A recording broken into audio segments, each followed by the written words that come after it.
Guys, this was December of 2021. This is where inflation was in 2021. Today, we're sitting at the exact same level. And what happened to stocks this morning? The reaction was absolutely unbelievable. Right now, the NASDAQ is up over 2%, was up about 4% pre-market. The Dow is up a little under a percent. This was up about 2.25% this morning. And the S&P was up about a little bit under 3%. The reaction to today's inflation data has been completely absurd when you look at it from a long-term overall perspective, long-term in this case being a year over year.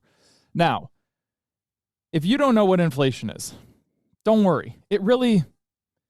We had such low inflation numbers for such a very long time, and inflation never became a topic of conversation until recently, until there was all of that printing that happened during COVID that sent the stock market running the way that it did. Let's just pull up the S&P and let's just pull up a chart right here.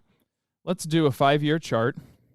And until this and all of that printing of money and giving away money, we never really heard of inflation for the past 8 to 10 years because it was a pretty stagnant number. We lived in a very low interest rate environment. There was no reason to raise interest rates. Now, inflation has become a topic of conversation. So let's look at the information that the Bureau of Labor Statistics put out today and what the reaction was for. So the expectation this morning was that we were going to have a seasonally adjusted monthly increase of 0.3%, 0.3%, and it came in at 0.1%. What does this mean? This means that it beat expectations. We still had a rise in prices, but it beat expectations, therefore euphoria. Now, we were also expecting an annual increase of 7.3%. That came in at 7.1%. Therefore, seasonally adjusted annual year-over-year inflation rate beat expectations. And that is why there is this euphoria in the market. And I actually think this leads into tomorrow. So today is Tuesday, the 13th. Tomorrow's the 14th of December, and that is the day that the Federal Reserve is going to announce their next interest rate hike. And these numbers, these beats, have almost ensured that there's going to be a 50 basis point hike in interest rates. Why is that important? It's important because markets really like when they are correct. They really like to know, hey, we have priced in some numbers, we've priced in some data, and I think that they are going to get that.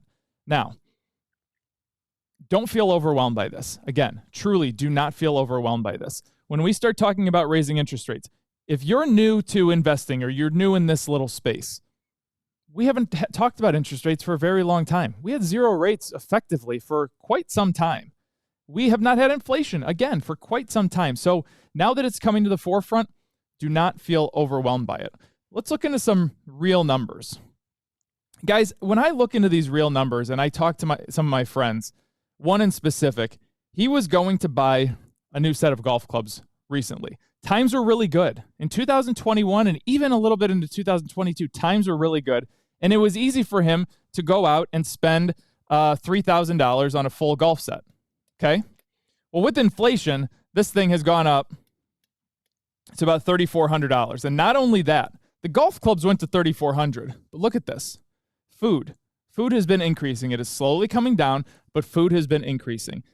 People are going more towards essentials. Gasoline, energy was increasing. It's slightly coming down right now. New cars, used cars, whatever, slightly coming down right now. And I know a lot of you out there, and actually some of my friends too, they were looking at getting a new car. They're not anymore. They're going to pull back and say, you know what? My car is just fine. And that's what happens with inflation. You kind of look and go towards the necessities. We've seen that in the shopping tendencies of people. Look at Black Friday.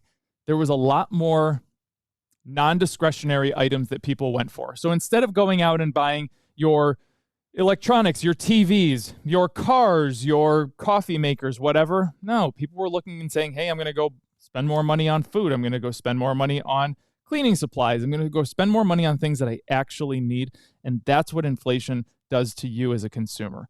It makes you have to pinch your money a little bit harder because why? Because that buying power that you previously had is no longer there. So The good news out of all of this, yes, we come off of these highs because we did have 8+%. Let me pull out the notepad here. We did have 8+% inflation just a couple of months ago. Now it's coming back down. It's coming down to 7.1, and it's probably a little bit of the help because we've been raising interest rates. Also, you have to remember, gas prices have been coming down. So this is helping you as the consumer a little bit more. What will be the trajectory forward with this? Well, as long as the Federal Reserve continues their path going against inflation by raising interest rates, and the labor market needs to fall a little bit. We need to have less labor out there. That is actually one of the huge problems out there. The more people you have in the labor market, the higher inflation is going to stay. So you've heard Jerome Powell come out and say this, and he will probably say this tomorrow in his speech. He's going to say, we need the labor market to start pulling back a little bit for inflation to start coming down.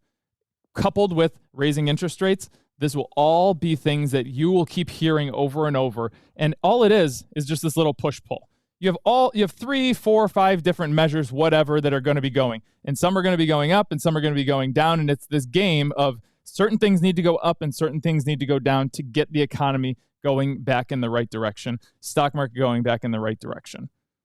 So let's go back and look at what I think is going to happen. I'm going to go back in time to give you an analogy and show you. So come here. This is what happened during the last big time of inflation in this country. Paul Volcker was the Fed president, and at the time, he raised interest rates. If you guys think that interest rate of 4.5% to 5% is big, look at this. He was going as high as 17.5% from these levels of 2.5%, 5%. And you saw this big move into the 1980s, and it came up to about 17.5%. And what happened? Because here, inflation was beginning to get controlled. And what are they doing tomorrow? They raised interest rates the last 4 meetings, 75 basis points. And tomorrow, they're probably going to be going 50 basis points. So they're going to be kind of slowing the pace of rate hikes. Even though they're still doing them, they're going to start slowing the pace of rate hikes. And that's exactly what you saw here.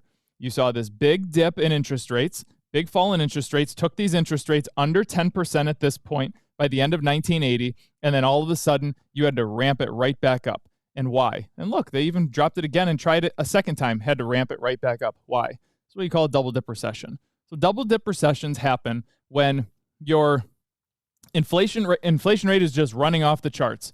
And all of a sudden, you raise interest rates and you get to a point where you say, okay, inflation is coming back down. Now we're at 7.1%. Let's put it in today's terms. We're at 7.1%. We were at 8+% sometime in the past. Everything's looking good. It's back down to December of last year's numbers. Everything is starting to come back into place.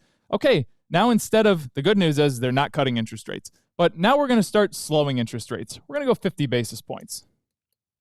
And then maybe next meeting, maybe we'll go 25 basis points. Or maybe we won't go any basis points in January. So maybe January is going to be 0. Who knows? And then you start to fall. You start to fall with interest rates. And all of a sudden, what happens? Your inflation just starts to creep again. And that's where you get this thing called the double dip recession. So I hope that this doesn't happen. What the good news is out of all of this is that they have not cut rates to 0 or done this quote unquote Powell pivot. All they were doing is kind of slowing the pace of hikes. We'll see what they do in January. I think January will be much more telling than December. If they go back to 75 basis points in January, I think that's a good thing. If they go to 100 basis points in January, that's an even better thing. Because remember, you need to have wages keeping up with your inflation. So if your wages are increasing 5% and your inflation is increasing 7%, 7.5%, whatever, you're not keeping up with inflation. That means you have less money in your pocket. So with all of these things said, guys, if this is making sense to you, even if this is not making sense to you, but you like what you're hearing, subscribe to the channel. We talk about a lot of different things like this. And please do not feel overwhelmed by this. It can be very complicated, but just like anything in life, all you need to do is repetition. Watch it a couple times over. You will very slowly begin to understand it. And at some point, you will become the expert amongst your friends about talking about these kind of topics. Have a great day.